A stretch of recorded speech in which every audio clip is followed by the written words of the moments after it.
Hey, what's up everybody? It's Bald Guy Ace, and today I'm going to be showing you guys how to build a chest system like the one I have here using hoppers. If you end up building this chest system, or if you have any questions about it, feel free to leave me a comment below. If you find this video useful, it'd be great if you could leave me a like, and also, as always, if you're not already subscribed to me, it'd be awesome if you could hit that subscribe button. That way you can find out when I post my future videos. Alright guys, so before we actually build a giant chest system, it's important that you guys understand the way that hoppers actually work. So what I'm going to do here is I'm going to put a chest down, and I'm going to point a hopper into this chest. I pointed the hopper to the chest by actually right-clicking on the chest itself. Hoppers will always point wherever you actually right-click. So if I right-click the ground right here, as you see, the hopper is actually pointing downward into the ground.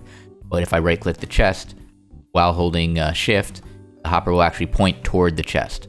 Okay, so as many of you would assume, if I actually drop a thing of magma cream into these hoppers, they're going to go through the hopper and into the chest. And as you see, that's what's happening right now. And it's draining from the hopper, going into the chest. But now, when it gets more complicated is when you add another chest on top. So I'm going to go ahead and put one more chest up here, and I'm going to have another hopper that is pointed to this chest, above the hopper that's pointed to the lower chest. So now what I'm going to do is I'm going to clear out the bottom chest. So all 64 magma creams are now back in my inventory. There's nothing in any of these hoppers or any of these chests. So what I'm going to do now is I'm going to jump up to this chest, and I'm going to do the same thing. I'm going to take this magma cream and I'm going to drop it into the hoppers right here. And so now the question is, where would you think that this magma cream ends up? I just dropped them all into this top hopper. But judging from a lot of the messages I got in my previous video, you guys probably would have think that all the magma would end up in this chest here. But that's not entirely true. So if we look, we'll see that only half of the magma ended up in this chest, and half ended up in the chest below, and there's currently nothing else left in the hoppers. So the reason that this happened is that the way that hoppers operate is that every game tick, they actually pull and push at the same time. And so what I did is I dropped 64 magma into this upper hopper, and every game tick, one went down and one went in, because the hopper below was pulling at the same time that the hopper above was pushing into the chest. That's why you have an exact half amount going into each chest. Just so that we can test it, I'm going to do the same thing again, just to make sure that this is definitely what happens. And so what I'm doing is I'm going to drop another 64 magma right into the top hopper. As you see, it's all in the top hopper and it's getting drained. But the question is, which way does it go? And as you'll see, the exact same thing ends up happening. Yep, you see they're both filling up, and they're both going to stop at exactly 64. And there we go, 64 in there and 64 in there. So it was split exactly in half, and that's because, as I said before, when you put anything into this hopper, every tick of the game, one is getting pulled into here and one is getting pushed into the chest. So it's pull and push. So the important thing to know here is that hoppers also pull. They don't just push. A lot of people were messaging me that my hoppers were pointed in the wrong direction, but I actually knew that the hoppers below it were going to suck the magma out of the hoppers above. So I actually designed it like that on purpose. And so now that we know that hoppers work like this, they pull and push, we can now go into making the chest system. So before we actually build our own chest system, let me just show you the way that my current cactus magma farm chest system is set up. So as you see here, every hopper that I have that's collecting all of the magma all around the farm, they all funnel in to these rows right here in the middle. And so if you look underneath here, you'll see they're all pointing to this very row right here, the one that I'm looking at right now. And this row is actually going all to the left, as you see here. And it's above a row that's going all to the right. And then the row right below that is actually pointed toward the chests. You could have actually started your chest system right here where this hopper is, but because I already had a lot of these chests built, I didn't want to redo it, so I just added 2 more rows of hoppers here. So what's actually happening here is that all of the magma cream is getting pumped into this row here.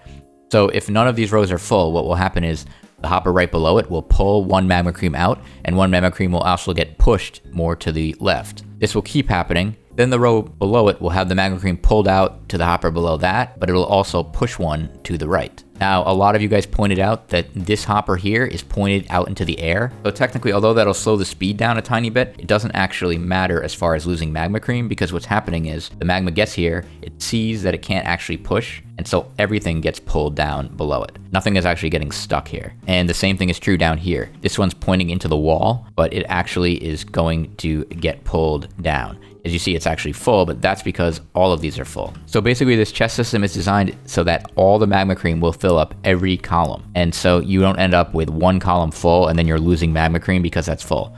So even though, as you see here, this whole column is full, it then moves over to the next one because when the hoppers actually try to push it into here and they see that this is full, it'll then get sucked down and everything will just get pulled down into the next column. But as you see, this column is actually full as well. That's because I've waited a while to collect, but then it just moves on to the next one. See, this one, as you see, is still empty. So as I click here, you'll see this chest is actually still empty, but it's flowing all the way down here. So if I run down here, eventually I'll get to a chest that's full.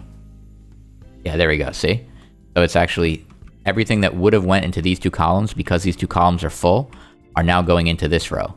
See, as you see, this is filling up pretty fast. And also the same thing is true for this side. So a lot of people were pointing out in my last video that all of these hoppers are going into this row right here. But the thing is that even though this row will fill up first, what will happen is, because of the way this system is set up, the hoppers that can't get into this row, they'll go into this one, which then points to the right, and it'll just keep on going down the line. So as you see here, the magma is still getting pumped down here, and it'll keep going until it gets to an open hopper to go into. So as you see, this row is full, but this row is not. And so all the magma are going through the hoppers until they get to this row, and then they're going down. And so it's pretty awesome because you don't end up actually losing any magma. And all you have to do is basically add these 2 rows of hoppers above any of the hoppers that are feeding your chests. So now we're going to do it over here just so that you guys can see how it actually works.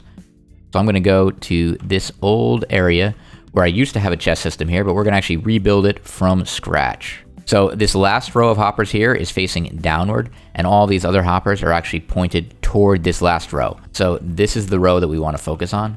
This is where all of the current magma that would be getting collected in your farm would end up. So now we want to turn this into a chest system. What you don't want to do is immediately place the chests right below this row of hoppers, because what's going to happen is then if one row gets full, there's nowhere else for your magma to go and it'll get stuck. So what you want to do is make it so that the magma spreads out among all the rows. And so the way that you do this is you build one row going to the right and one row going to the left. It doesn't actually matter the order, but what we want to do is hold down Shift and spacebar so that we can fly here, and we want to point them to the right. So that's what I'm doing here. I'm pointing all these hoppers to the right by actually clicking. It matters where you actually click your mouse. You have to click your mouse toward the direction you want the hoppers to point. Now, yes, technically I don't have to have the last one pointed toward the wall. I could have that pointed down, but I just end up doing it toward the wall just because it's easier. And in case I want to ever expand the hoppers in the future, that way it's already pointing in the right direction. So then I want to do the same thing one row below it. So I'm going to place one stone here. So that way I have something to point the hoppers against. And then I'm just going to point the hoppers here like this. And I'm going to go down. And there we go. So what you have here by adding these 2 extra rows is you make it so that whatever you're collecting will automatically fill up every row eventually. It may still fill up one of the rows faster than another row, but you won't actually lose the magma or whatever it is you're collecting, because once one row gets filled up, it'll just move on to the next row. So what we want to do is put one more row below this, and this row below it will actually point to the chests. So what I'm going to do is I'm going to build stone that comes out just a little bit here, because the only reason I'm doing this is so that I have something to point the hoppers at, because I have to actually click somewhere to point the hoppers. So now what I'm going to do is I'm going to point the hoppers toward the stone, and then I'm going to break that stone after I place these hoppers. So there we go. So I now place the hoppers. That's going to be going into the chests. These stones are going to be replaced with chests. So I'm going to do that right now. So what I'm going to do is I'm just going to place one more stone here. So now I can actually place some chests. And with chests, in order to place them next to each other, you have to alternate between chests and trap chests. You can make trap chests by using one regular chest and a tripwire hook. And you can make 2 tripwire hooks by using an iron ingot above a stick, above a wood plank in your crafting table. So what I'm going to do here is I'm going to place a chest right here, and then I'm going to hold Shift and spacebar to fly here, and I'm going to place a trap chest next to it. Then I'm going to alternate and place another chest, then a trap chest, then a chest, then a trap chest, and then a chest.